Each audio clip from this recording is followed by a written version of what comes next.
सुप्रभातम प्यारे मित्रों, शुभकामनाएं। कैसे हैं आप लोग? आप सभी को आपके भावी जीवन के लिए बहुत बहुत हार्दिक शुभकामनाएं। हमारे इस YouTube चैनल पर आपका हार्दिक स्वागत, अभिनंदन।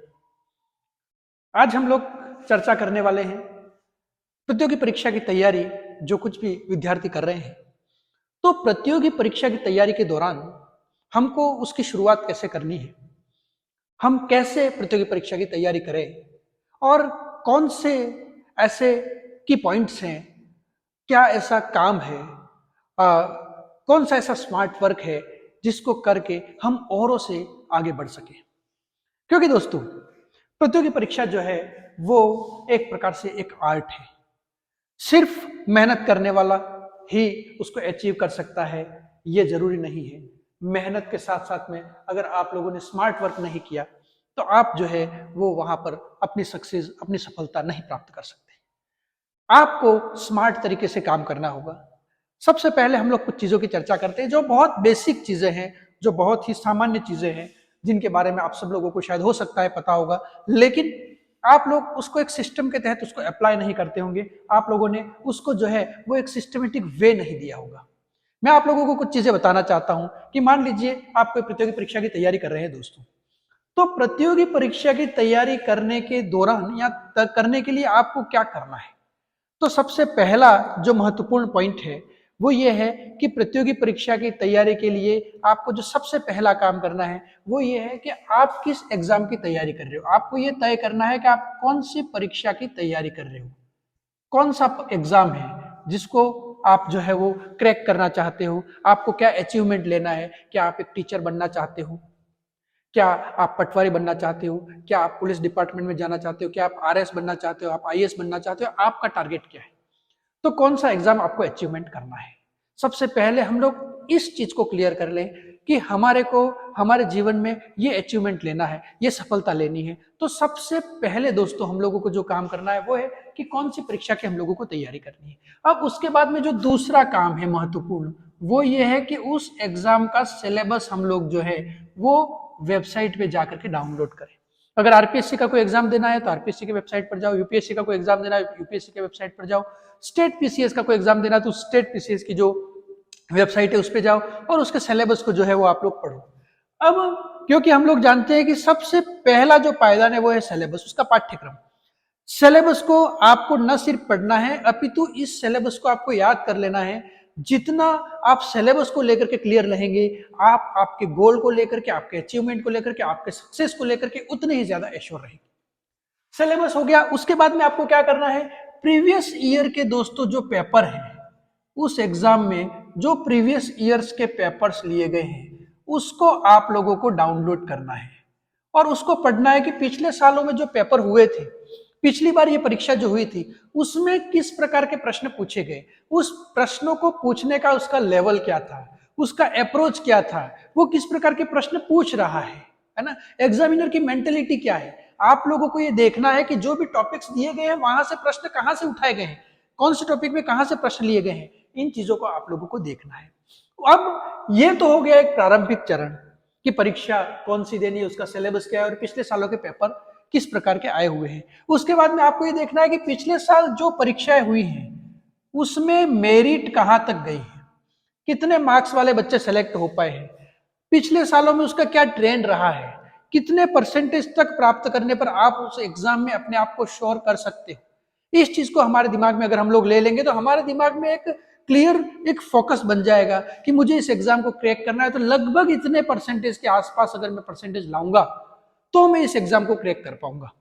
अब ये चीजें जब हो गई आपके दिमाग में, ये चीजें जब क्लियर हो गई, अब शुरू होता है जो इंपॉर्टेंट चीज है, वो है आपका एक्शन। आपको उसके ऊपर एक्शन करना शुरू कर देना है।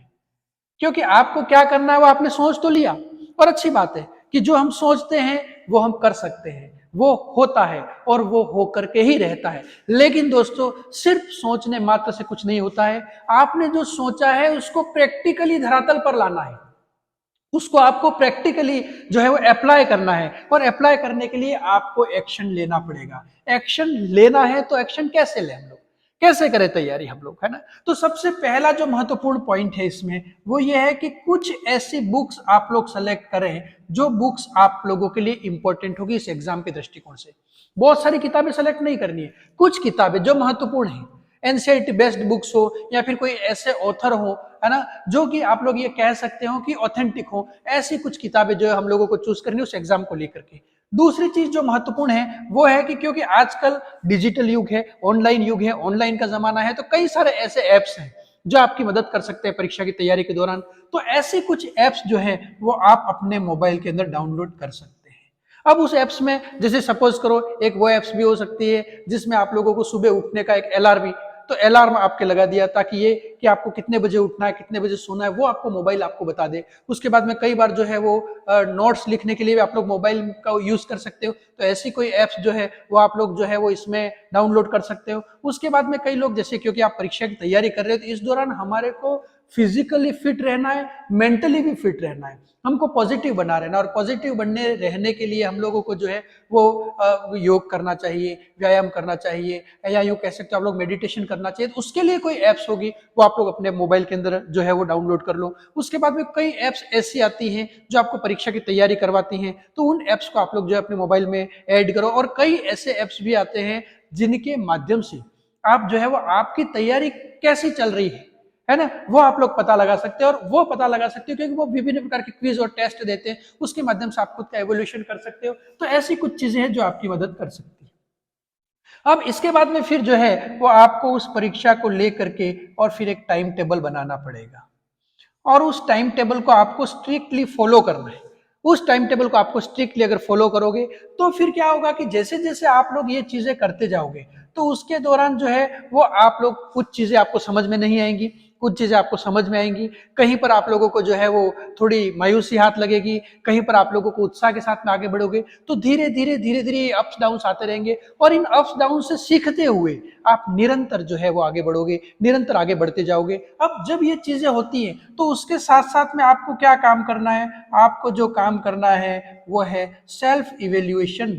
दोस्तों क्या करना है, आपको खुद का असेसमेंट करना है, खुद का मूल्यांकन करना है। और खुद का मूल्यांकन जब तक आप लोग नहीं करोगे, जब तक आप लोग खुद का मूल्यांकन नहीं करोगे तब तक जो है वो आपने जो पढ़ा है वो आपको कितना याद रहा है वो आप लोग नहीं कर पाओगे। क्योंकि ज्यादा समय पढ़ना जरूरी नहीं है दोस्तों, का समय कम हो लेकिन क्वालिटेटिव हो, हम उस समय का पूरी तरह से सदुपयोग कर सके, एक एक कॉन्सेप्ट को हम लोग क्लियर करते हुए आगे बढ़ सके। तो इवेल्यूशन जो है वो आप लोगों के लिए महत्वपूर्ण है, सेल्फ असेसमेंट, सेल्फ इवेल्यूशन आप लोगों के लिए महत्वपूर्ण है। वो जब आप लोग करोगे तो आप लोगों को ये पता चलेगा कि आपकी तैयारी किस प्रकार की। उसके लिए कई सारी चीजें हैं, कई सारे तरीके हैं। एक तो वो तरीका है कि जैसे आपने कोई एक टॉपिक पढ़ा, अब उस टॉपिक में आपको कितने पॉइंट्स याद रहे, तो आप एक जो है वो कागज ले लीजिए रफ, और उस रफ कागज के ऊपर पेंसिल से जो है वो, है ना, उससे आप लोग जो है वो उसके ऊपर वो जो कुछ भी आपने पढ़ा है वो कितना याद रहा वो लिखिए, और फिर आप लोग चेक करिए। तो ये खुद का एक सेल्फ असेसमेंट हो गया कि मैंने ये चैप्टर पढ़ा, उसमें से मुझे इतनी चीजें याद रही। वैसे आजकल अगर आप लोग ऐसा नहीं भी करते हो तो कई सारे ऐसे बुक्स है मार्केट में मिलती है जिसमें से आपको टॉपिक वाइज क्वेश्चन आंसर दिए हुए रहते हैं। जैसे ही वो टॉपिक पढ़ लिया उसके बाद में उस प्रश्न उत्तर को आप लोग करो, प्रश्न उत्तर करोगे तो आपको पता चलेगा कि आपको उस टॉपिक में से कितने प्रश्न याद रहे हैं, आप लोगों को कितना मैटर याद रहा है, नहीं याद रहा है, आपके खुद का स्तर क्या है, आपको क्या पढ़ने की जरूरत है, आपको किस प्रकार से तैयारी करनी है, वो आप लोगों को तैयार पता चलेगा। तो जितने ज्यादा आप लोग टेस्ट दोगे,